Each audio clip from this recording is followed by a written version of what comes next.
My AirPods don't work now. Wow. Like the technology just works. So Michael, I have a good news and bad news. yeah. The good news is I have a lot of material for the podcast. The bad news is I have a lot of material for the podcast. Yeah, I think it's a good idea. I don't feel very well today, so me not talking won't be much of a problem. That's great. All of those people, those app makers, those companies, they have this fantasy that whatever they're making is going to be the most important thing in people's lives.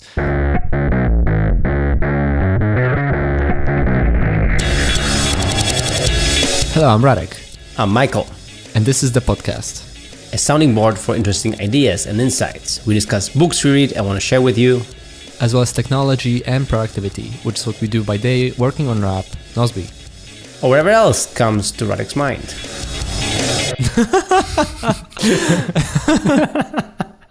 Okay, that was perfect. That was a spoiler alert right there. It might have been because I have a lot of stuff to talk about today. Yeah, today this episode will be very simple and very short because Radek will be talking for an hour about simplifying stuff. Oh, the irony.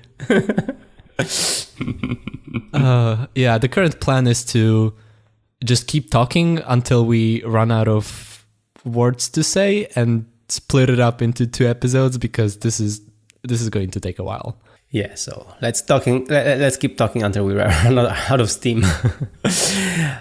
Okay, so why don't you start then? All right. So last week we talked about distractions, notifications, social media, and addiction, right? So this is very relevant to the discussion today. So if you haven't heard the episode, be sure to listen to that and then listen to those 2 parts of me talking about simplifying things.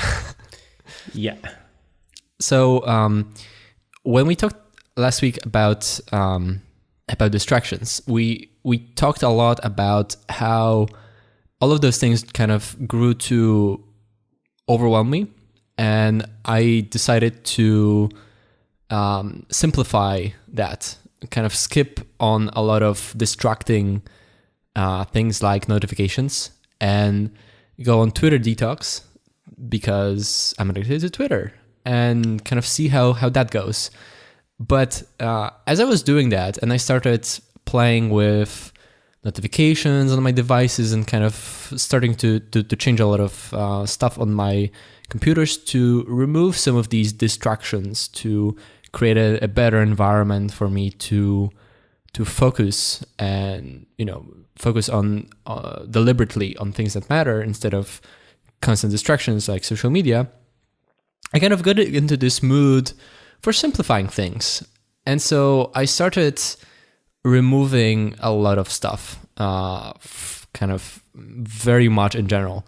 So I got rid of a lot of stuff, kind of, physical things at home. I started making a lot of changes in my setup with my hardware and software to make it simpler and get rid of a bunch of stuff that I don't think I need anymore. And I also simplified a lot of habits and systems I have in place. A lot of stuff we talked about on the show, how we create these systems and habits to help ourselves, how we do a week review to plan the next week and make sure nothing slips through the cracks. And I started kind of taking a deep look on all of those things that I have and making them simpler, right? So I guess we'll go through a lot of those things because I thought some of this might be useful to others to see how how I got to these decisions. But I think we should start by continuing last week's discussion and give an update on the changes we've made with notifications and distractions and whatnot. I can say something. Yeah, you can. Okay.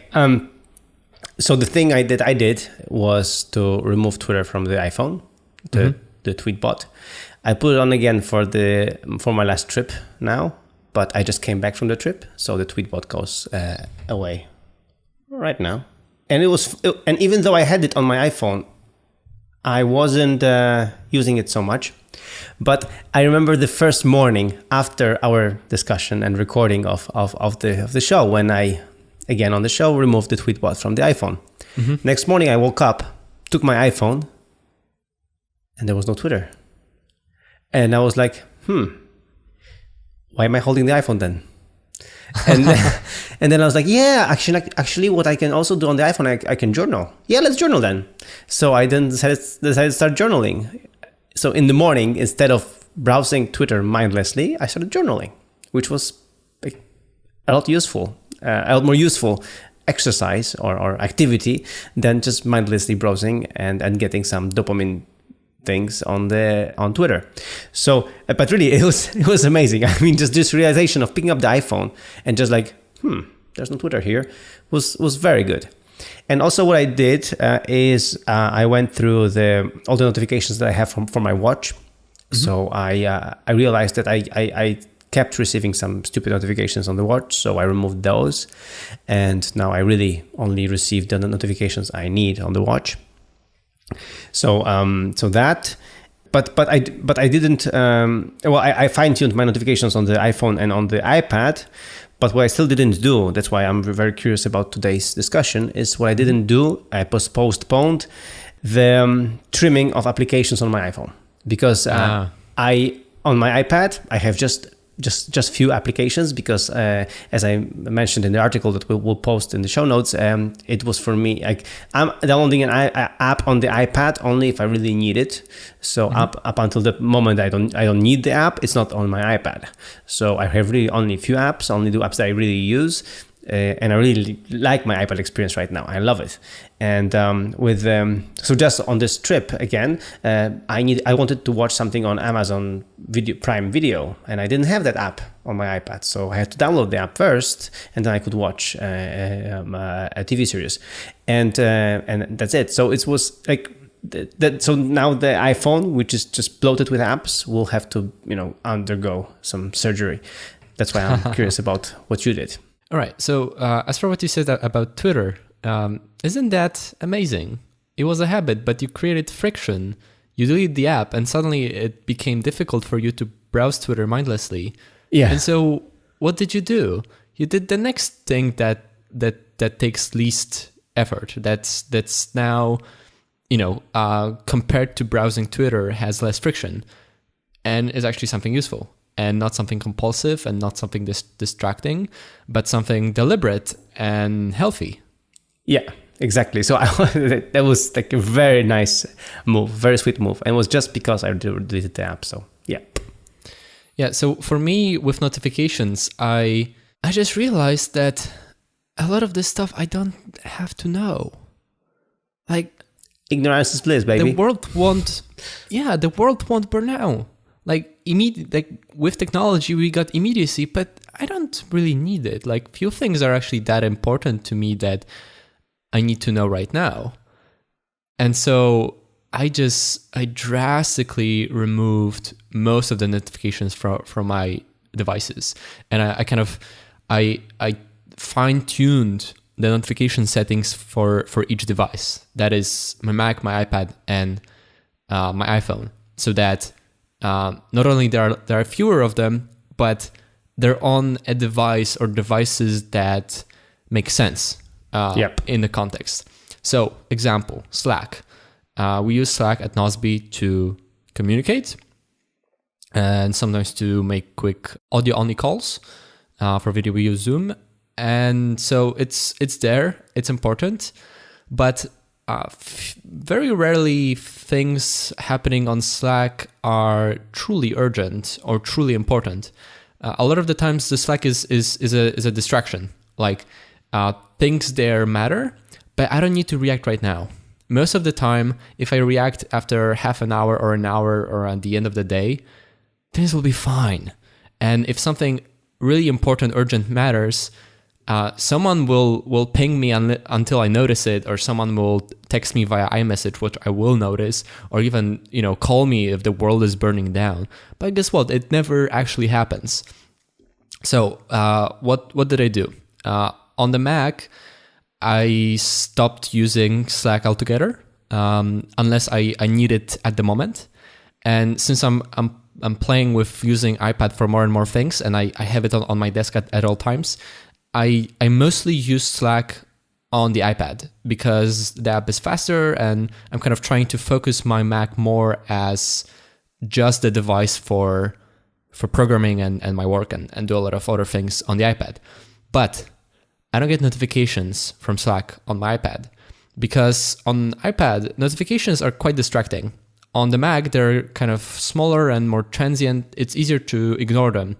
But on the iPad, they take up relatively bigger portion of the screen. So if I'm writing, for example, or just, I don't know, focusing on something else, and a notification pops up with something from Slack, I'm like, oh my God, like I have to see it, right? Mm-hmm. And I really don't. And I find it that it's difficult to ignore. So I delete the notifications, but I kept the badge on. So I did it with many apps that in the past I would either enable or disable notifications altogether for different apps. But here I tweaked it even more for exactly what an app needs. So I realized that a badge on an iPad is useful because I don't want to miss out on these things completely. But after 10 or 15 minutes, if I'm on my iPad, I will see it eventually that there's a badge, but it's not immediate, right? So that's a good thing. I get the notifications from Slack on my phone, but I don't get them on my Apple Watch because I don't wear the Apple Watch right now. We'll get back to that. Mm-hmm. And I discovered a cool setting in Slack, which is that you can set it to deliver mobile notifications after a delay. Uh-huh. So I don't remember the exact setting, but I think I set it to after 10 minutes or 15 minutes. So I'm not bombarded with things happening. If something happens and I don't see it kind of on my own, in the next 15 minutes, only then it will push the notification. Okay. So this is quite clever actually, because again, you're delaying it. You're making it less immediate. You're giving yourself time in between where you can see it at a moment that it's appropriate, where you're just kind of transitioning between flows and maybe I'll check on Slack. And the push notification is not meant to be immediate, but it's meant to be maybe not last resort, but kind of a fallback. Like if you don't react until a certain time, then it will be sent. And I actually think that would be a very good option for a lot of apps, maybe even as a something system wide, because for a lot of apps, I think that would be very useful. Yeah, to just withhold the notifications and then just unless you see it, then you really push you. Yeah, it's pretty smart. Mm-hmm. Yeah, exactly. Also, Messenger, Facebook Messenger. I have a lot of people in Facebook Messenger, but again, those are generally distractions. So I have the Messenger app on both my Mac and my iPad, but I will only use it if I'm kind of in the middle of a conversation and I need it right now. But I have no notifications and no badges on it, only on my iPhone, which my iPhone is constantly in silent mode. I've actually, done it since always. Like it's always in silent. It makes no sounds. Like sounds for notifications are horrible. I allow no notification sounds on any of my devices, but it's still there. It will, light up the screen or whatever, and I will notice it eventually and respond. But it doesn't have to be immediate, and it doesn't have to be on all of my devices. And pretty much the only thing that I do find worthy is iMessage, because most of the people closest to me use iMessage or will text me via SMS, which will be routed via the Messages app. but it's also rarely a lot of stuff. So I find that those are the messages that I do find important, and those I want to see as soon as possible. But it's a fraction of the total volume of notifications I would get in the past. No, it makes sense. I haven't tweaked that yet, but with what you said with Facebook Messenger, with all these other messaging apps, I also would remove the notifications. So the only exception is WhatsApp, because here where I live, people use WhatsApp a lot. So I treat it the same way as iMessage. But the good thing is that WhatsApp is only for the iPhone. So only there I get the notifications, and I don't get them on the iPad at all. So this is good. I like how you set up the iPad without the notifications, just the badge. Because then, as you said, when you browse through the iPad and you see a badge, then you might make a conscious decision to jump in and see what's up. Mm-hmm. But it's not bombarding you. And of course, this Slack app, which is so cool and so hip and so great. I don't know why their iOS team must really suck, because they are not implementing still the way to reply via notification. So yeah, I can believe that. Yeah, so which makes actually Slack's notifications even less useful. So so disabling them on the iPad and on is a no-brainer. Yeah, I even reduced the notifications from Nozbe. Because oh no, yeah, I did. I didn't remove them. I tweaked the exact settings because I realized that when I get a delegated task, I will see it anyway. Like I feel like some of these notifications we have enabled for everyone by default in Nozbe are useful if you use Nozbe a little bit or occasionally. But mm-hmm. I use this app all day long anyway, so nothing will, I won't miss anything. And the whole system is set up so it doesn't have to be immediate. So since I'm already looking at the priority list all day long, I don't have to have notifications from a delegated task because I will see it, right? And I don't need the notification from the tasks today, task tomorrow, because again, I will look at it anyway. And I have so many tasks that I have a date set on that the notification is overwhelming anyway, and I would never actually look at it very closely because there's just too much.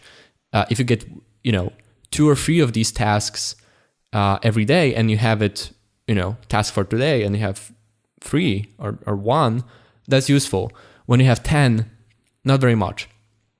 By the way, that's something we're adding in Nozbe 3.6, that you can disable those without disabling the task in 30 minutes.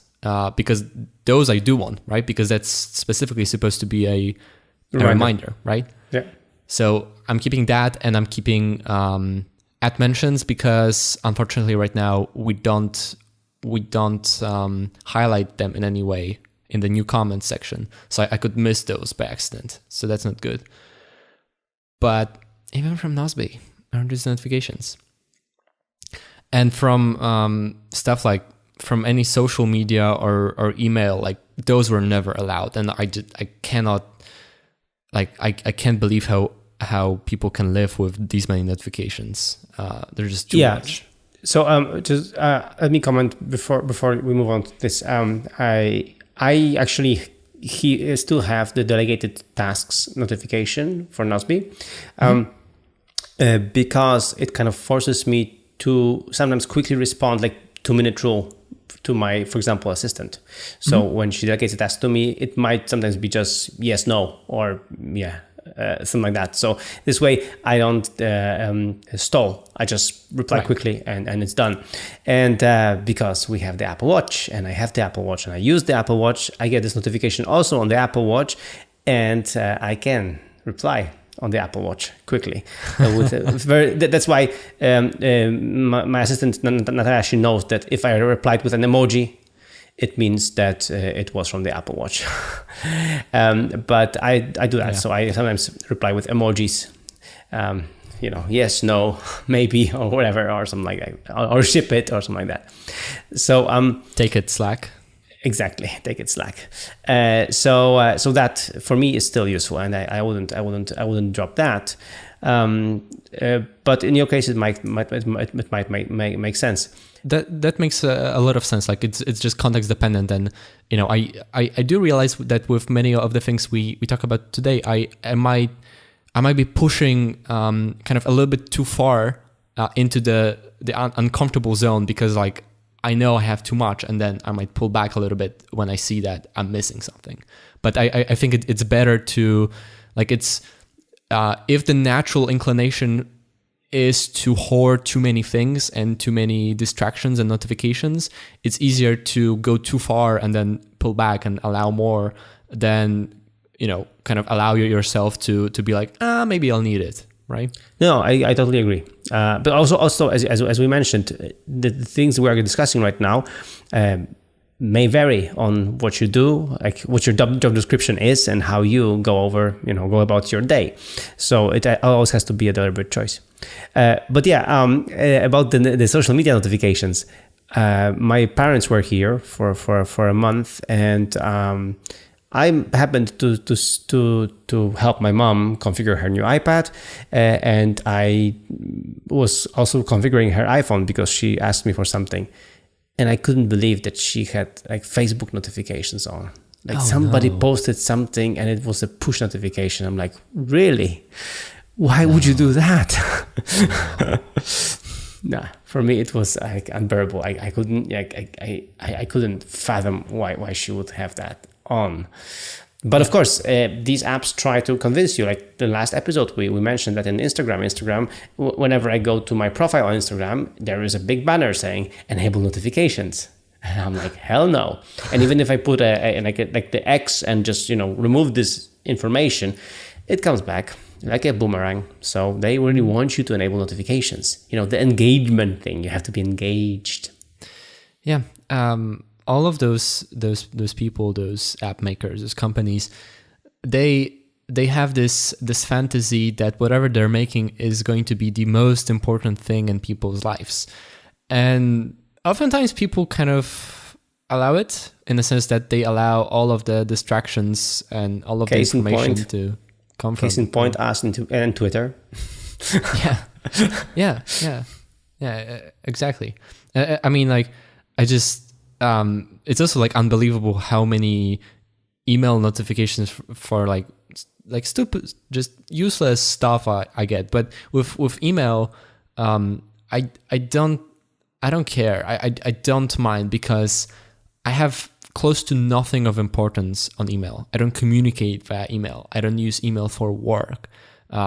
Maybe once half a year, literally, I'll do something work related via email, right? So for me, I never had email notifications enabled for many years, and I get, I don't know, on average like maybe 20 or 30 emails a day, and maybe one of them is actionable or actually important. So for me, it's no problem to just open the email app once or twice a day and just swipe. That's different. That's different than when you get push notifications, right? Yeah. Again, I was traveling with my wife, and they work in a big company, and they have lots of great systems, but their main communication system is email. Yeah. And she just told me that she's on vacation, but she just saw the badge of 100 emails coming in, and she's so brave that she wasn't opening it. And I was proud of her that she wouldn't open them. But yeah, some people depend on email for work. We do less because we communicate via Nozbe and Slack, so we don't really need it all that much. If email was important for me for work, I would build a completely different system, right? Like there's this whole world of email apps, and ways to filter them and like move them to different buckets, right? But I don't need it at all. Like for me, the simplest possible system, which is the built-in Apple apps and no notifications, is fine. But one more thing about notifications, I manage the notifications on my Mac also in a slightly different way, because I noticed there's many apps on Mac which show local notifications after something happens. So you start some operation, it just crunches numbers or whatever, and then it shows, hey, I'm done, right? Yeah. And that's actually quite useful, right? I don't want to wait until I remember it after an hour. I want to see when it's done. But the thing is, like first of all, Mac is different from iOS in that notifications are enabled by default. Apps don't have to ask you for permission. You can disable them, but you don't have to confirm to allow them, which is a major mistake. I can't believe they still haven't changed that system. So, again, as with the iPhone and the iPad, I went to notifications.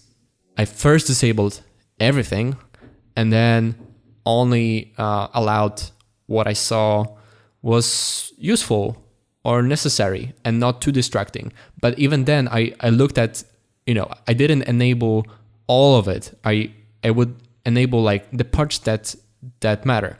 So no sounds, and very few notifications are allowed on the lock screen or in notification center. Because again, a lot of notifications on the Mac are just simple transient notifications, and they don't need to be remembered, right? And I just have this junk drawer, this notification center, which I kind of compulsively clean because I don't need to see it anymore. So I just configure it so that almost nothing leaves a trace in the notification center, only things which I would actually miss if I didn't see that, if I forgot about it. Otherwise, it doesn't make sense to keep something in notification center. Oh, and one more thing is I blocked the apps bouncing animation on the dock. Yeah. Yeah, there's this thing, but it's just, sometimes it's annoying. Like iTunes, like every day, something happens that causes iTunes to think it's the most important app in the world, and it starts bouncing forever until I open it and tell it to shut up. So I just disabled it. There's a magical command you can put in to disable it. Like things that I allowed to disturb me are things that send notifications. No need for the app dock bounce. That's a kind of legacy thing from 15 years ago. It's not necessary anymore. Will you put it in the show notes? What's the command? Yeah, I will. Okay, that's good. I want to use it too. As for the Apple Watch. Yeah. So you sold it? No. No.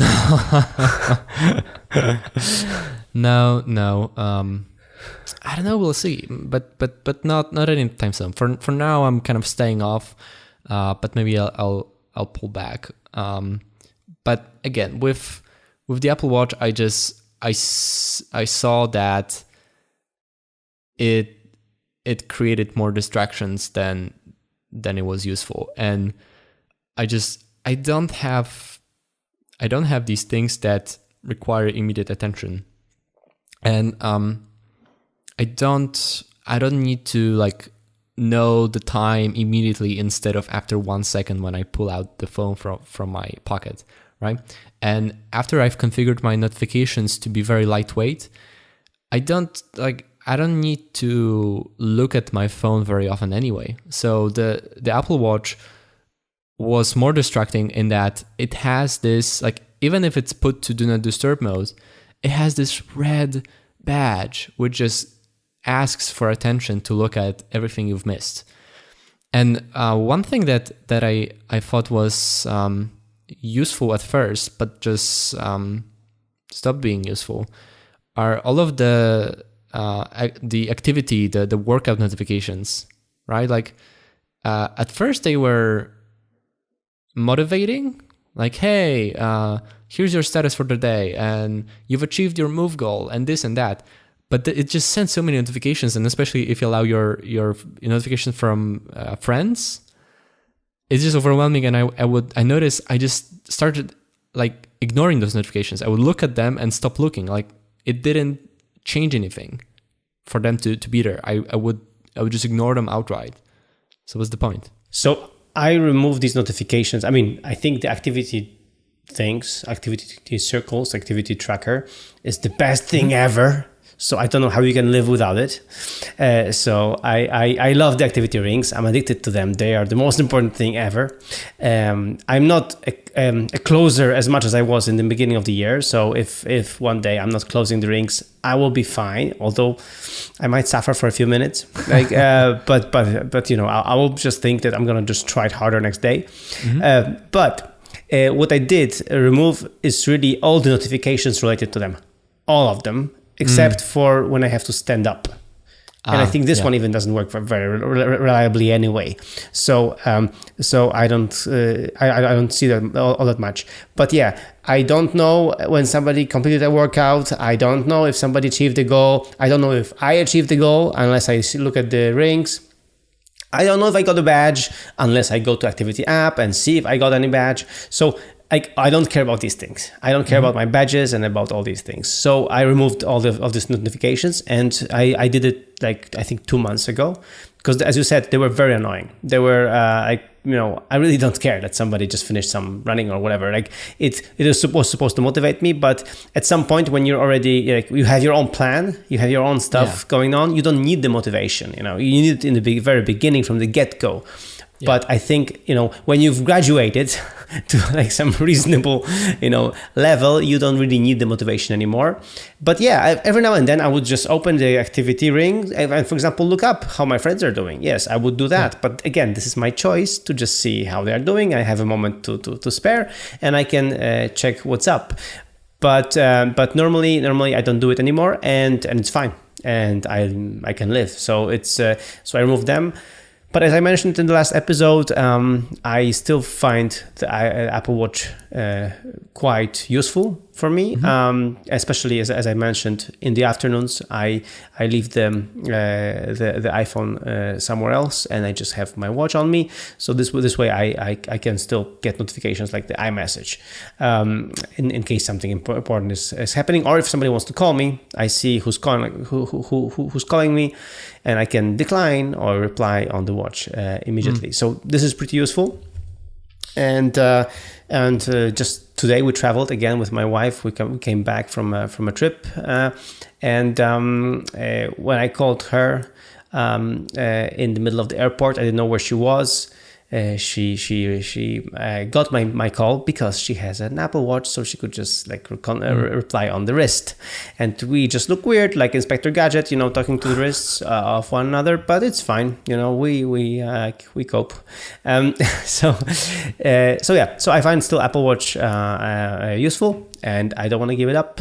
And But again, I tweaked my notifications very, very, very well on the Apple Watch. All right. So as for the Apple Watch, so you say you disable notifications from all the activity stuff, but you have the activity rings on your watch face, and you actually look at it and you find it useful as a motivating thing, or do you just deliberately use it to track your activity once you kind of go out for a workout? No, it's there are two things. So first of all, yes, I have my I have this because I have the Nike Apple Watch, so I have this very cool simple watch face where I have just the big hour, like hour and minute, and then I have the Nike thing, which I cannot remove, and then I have the activity ring and the current temperature and the calendar. Yeah. So I care about these. So activity rings, the complication serves me as just an update of how my day is doing. I need the weather. The weather is so useful. Because really I can see what's really up, and especially in the morning when I'm getting ready, I can just look at the watch and I'm like, okay, so it's a warm morning or it's not a warm morning. Actually, here every day is warm in summer, exactly. But what's the point? It's always warm in Spain. Yeah, but for example, in autumn or in the winter, it's not. The days vary a little bit. Well, I'll tell you that I started using a lot more the widgets on iPhone, like the whole kind of pane to the left of the lock screen. I would always kind of ignore it. I would forget that it exists. But now that I don't wear the Apple Watch, I use it all the time. For example, exactly to look at the weather. Because I'm like, oh, okay, what's the weather like? And I'm just swipe left and okay, I know. And so, it takes me a few more moments than on the Apple Watch, but it's no big deal. Okay, I get it. Makes sense. Mm-hmm. Yeah. No, I mean, for me, as for my notifications, I mean, this thing, I have the clipboard thing, I have workflow, and weather, and batteries, and it just tells me that my watch is going to die in a few minutes. So no, in an hour or two, because I have just 16% on the watch. Well. Okay, if you don't use the Apple Watch, then that's the only thing. Okay, no, but I wanted to get your take on the activity thing. Yeah, so for me, I'm still crazy about it. So I'm still crazy about finishing the rings. So at some point during the day, I can see the rings, and I'm like, okay, so this is how I've done up until now, and they're all the same color, so I don't really like. I just see how they moved more or less, and then I know that I might go out or to run or swim or do something with my day. And also very important. Today is Thursday, the 20th of July. I never know which day is today. I mean, I know it's a Thursday, but I never know which day of July it would be. It doesn't matter. Yeah. It kind of does. Sometimes you have to sign something, and sometimes I have to sign some documents, and I'm like, they always ask you for a date, which is ridiculous. So but on the other hand, it makes sense. They want to know when you sign it. So I'm like, but they always ask you, and they never tell you which day it is. I'm like, how the hell I know? Exactly. So this is really useful on my watch. I know today is the 20th of July. All right, but the thing you say about the activity rings, that's an important kind of piece of information, that you're still crazy about it, because to me that was one of the biggest selling points for me of the Apple Watch, that it took advantage of my natural inclination to get a dopamine rush whenever I saw the notification or look at the rings, and it would affect me in a positive way, that I would become more active. But the problem is that over time I developed a resistance to it. My kind of activity rings antibodies have developed in my brain, and now I would see them, but I wouldn't, I would see it, but I wouldn't actually look at it. I wouldn't actually, as you say, be crazy about it and have it motivate me to do anything. And those notifications, which again, perhaps my fault for not disabling them, there's just so many that, again, completely ignore it. They, it shows up and I do nothing. They're just there. They're just distractions, but they stop to have an effect. And that was a problem, right? So yesterday, for example, I walked a lot. We walked to the city center in Brussels and then back, and we walked a lot. So I was really proud that I made lots of steps, and then I could. This was reflecting on my activity rings, and it was nice. I liked it. No, I'm still crazy about these. I'm still trying to close the rings, like all of them. And for me, especially, we get distracted, but let's just finish the activity rings thing. So the stand ring, the stand-up ring, or whatever.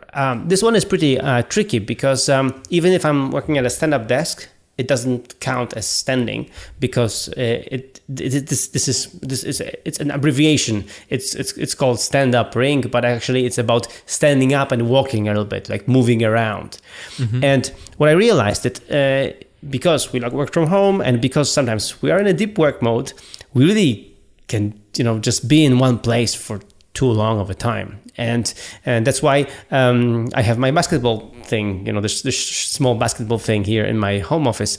I just to move around, and I throw some hoops and just do something, and also it is when I get the notification, time to stand up, I'm just walking downstairs to get maybe a cup of coffee, maybe a glass of water, something, and this motivates me to move around, because our job is very often just sitting or standing in one place and not moving around too much. So it is still motivating. And there are days that I find it almost impossible to close these rings because I was just, too stationary. Yeah, that's likely to be the biggest selling point to go back to Apple Watch, which is again all of these small health things. But I would have to manage all of the notifications, all of that differently. Oh, yeah. But I definitely recommend that. I mean, actually, I'd recommend managing that because it's been good for me. All right, we got totally distracted on the show about distractions. That's great. So far, I felt like I'm going to continue me being off Twitter for a while.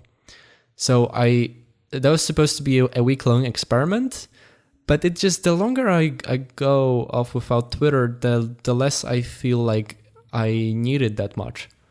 But that's BS. You just replied to my tweet.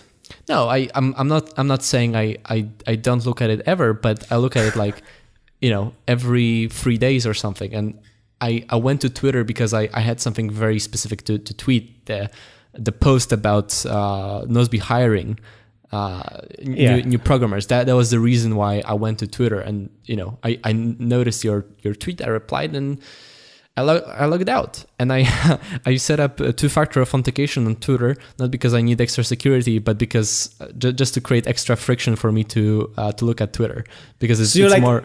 Yeah, it's more pain in the ass to log in and look at Twitter. So you're like literally logging out of Twitter, like logging out, like yes, like these people when they don't look at the phone, they just switch off the phone. Yeah, exactly. Wow, man, I'm extreme. Like I that is extreme. No, like I said, I'm not going to give up Twitter completely. But I think it's going to be healthy to stay mostly away for a while, just to kind of relearn this, in the sense that, again, Twitter grew to be too addictive and too compulsive for me. So I hope that by staying away for a little while longer, it'll be easier for me to kind of reprogram my behavior, my relationship with Twitter. It'll be easier to be like, Twitter is something that I will look at, maybe once a day or twice a day when I have a good opportunity, and not something I compulsively check 3 times an hour, right? Okay, so an update from me, because I removed Tweetbot from the iPhone. What happened was that I wasn't craving Twitter that much anymore, and it really helped. And what happened was that I got this new ritual. I mean, it's still in the early stages, so I'm going to be working on it, but it's like this ritual that I have this one time in the early afternoon that I go down to the kitchen with my iPad, and this time I open Tweetbot on the iPad. Like normally when I work on the iPad, I don't open Tweetbot. I open all the other things that I use the iPad for. So I write and I to brainstorm, mind mapping, whatever, take notes. So I do that. But then this one time I just go down to the kitchen, create like, I get some beverage, like, like water with lemon, or maybe tea, maybe my favorite rooibos tea. And then I open Tweetbot, like, catching up with news things, you know? So it's a different thing. It's not compulsive anymore. It's more like a ritual, like something to celebrate. Like, I'm just catching up on the news, what's happening to people and everything, and scheduling some tweets for later. And then I'm done, and then I'm done. Exactly. This is perfect. This is what I want. This is what I need for it not to be compulsive, but there's a place, a space in my life where I allow myself Twitter, and it's a reward of a sort. I'm having some fun. I'm catching up with friends. I'm catching up with the news, and that's fine. But it's something, like you said, it's deliberate, right?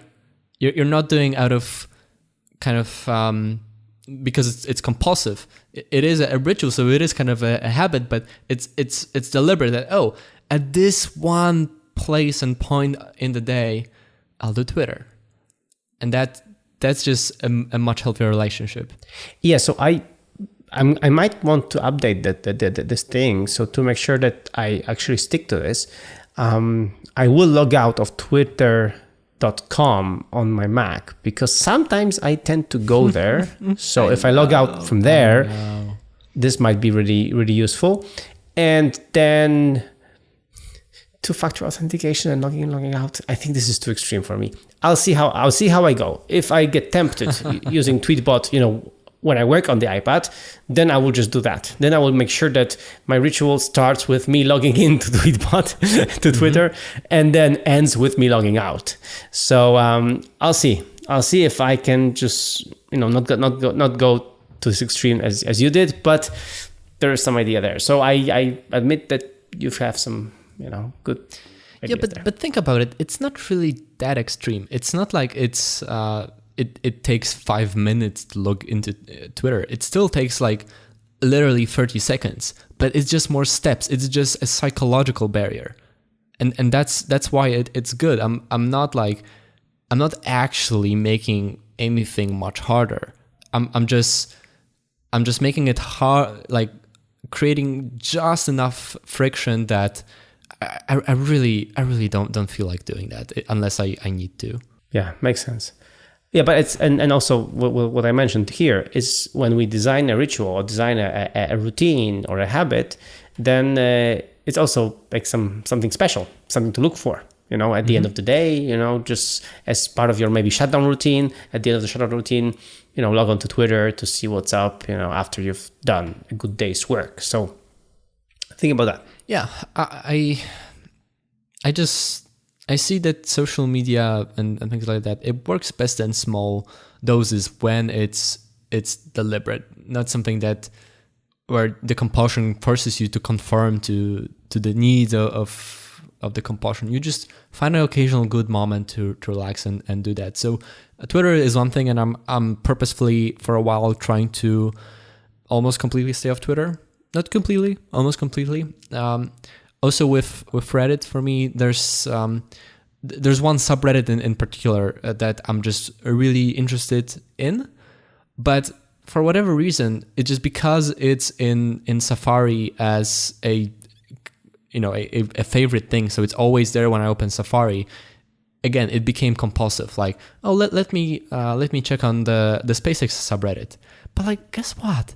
There isn't that much news there. I don't have to go in there 5 times a day. If I go in once a day or every other day, that's fine, right? It's a stupid compulsive habit. And so I'm trying to be very, very deliberate and kind of stop myself before I do it, and only do it like deliberately in a moment that makes sense.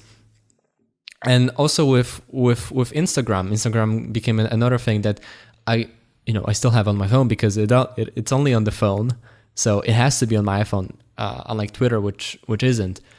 But again, I like Instagram and I like posting pictures on Instagram, but I'm trying to make a habit of only going in there once a day.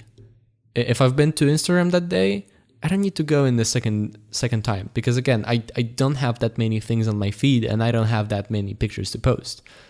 So why? Like, I want this for the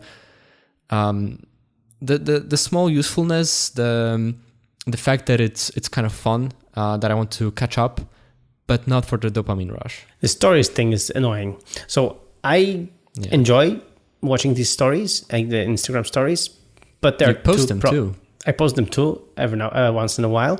The problem with I have them with them is the first, as we mentioned, I keep my phone just like you on silent mode, and when you do that, when you watch a story that somebody's talking or there's some voice, you have to actually disable the silent mode. Otherwise, you don't hear it. So very often I see a talking head and I'm actually curious what they're saying, so I have to just disable the silent mode, which very often destroys my phone, because then I just forgot that I just disabled it. I go somewhere, I watch the story, go about doing something else on the iPhone, and suddenly my iPhone rings and I'm like, what? I'm just confused, And so this thing with disabling and enabling the silent mode, this is very annoying. And the second thing is the compulsive behavior sometimes, because I just want to watch all the stories, like be the completionist of the stories, why would I do that? It doesn't make any sense. So for me, I think I should also just try to have a healthier relationship with Instagram. Just watch it once during the day and maybe view some stories, but ignore the other stories and just and that's it. And maybe post something, maybe not. But yeah, you're right. The Instagram, especially for me, the Instagram is just more for like enjoyment of watching something nice, like some nice pictures. And I'm not building a large following on Instagram or making it big on Instagram, actually. But it's just a nice place with nice pictures, no politics. Like really, it's you know, I see some Porsches, I see some, people, shooting nice landscapes and things like that. So it's puppies, and hedgehogs. Whatever, whatever makes you happy, man. So, but there's the thing, you choose the theme that is, is good for you, and you watch it there, and it's almost always positive. And I think this is for me the biggest, selling point on Instagram, that it's just almost always positive. Yeah, but again, I think making it a rule to only do it once a day, Instagram, Twitter, Facebook, Reddit, whatever. It is a good one, because all of those things have a tendency to become compulsive for you, and by kind of deliberately making sure you only do it once a day, it loses the ability to become a compulsive addiction, right? I think this is what we should be fighting, this compulsive thing again, making it a ritual, making it something that we do. Maybe, for example, you see distractions. My father was calling me and I was sending him messages, with this standard message, sorry, I can't talk right now. Mm-hmm. He wouldn't get it. He's calling again.